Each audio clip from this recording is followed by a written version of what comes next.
সরকারের একটা প্রতিষ্ঠান, জনগণের টাকাতে চলছে। এদের কাজটা আসলে কি? এদের কি কাজ এটা যে একটা পলিটিক্যাল পার্টি তাদেরকে আমি কথা বলতে দেব না বলে আমাদের পূর্ববর্তী সরকার একটা ঘোষণা দিয়েছে, সেই ঘোষণাকে আমরা এন্ডোর্স করেছি এবং তাদের আমরা কথা বলতে দেবই না। এটাকে বাস্তবায়ন করার জন্য আমি আমার বাহিনীকে, আমার সমস্ত শক্তিকে এখানে প্রয়োগ করছি। এবং এই প্রয়োগ করছি কার বিরুদ্ধে? যে লোকগুলো, এই লোকগুলো তো দেশেরই নাগরিক। তো এখন তাদের আপনি কথাই বলতে দিবেন না, তাহলে কয়দিন দিবেন না? যে যতদিন বিচার না হবে। আপনারা কি বিচারটা শুরু করেছেন? বিচারটা শুরু করেন না কেন? বিচার তো অনগোয়িং চলছে। অনগোয়িং?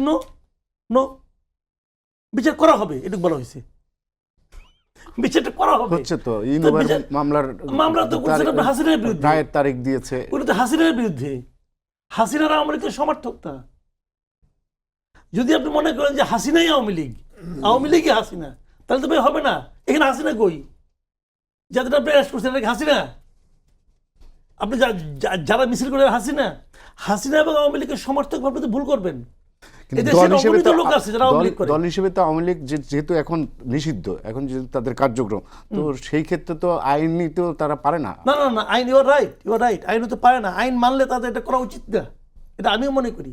আইনটা আপনি পছন্দ, আমি যেমন আমি মনে করি যে নির্বাহী আদেশের মাধ্যমে তাদেরকে করা হয়েছে, এটা কালো আইন আমি মনে করি। এখন তো সংসদেই তো সেটাই করা হয়েছে, রেটিফাই করা হয়েছে। সংসদে বাংলাদেশে যত কালো আইন হয়েছে সব সংসদের মাধ্যমে হয়েছে, সংসদ ছাড়া হয় নাই, কাজে ওইটা কিছু যায় আসে না।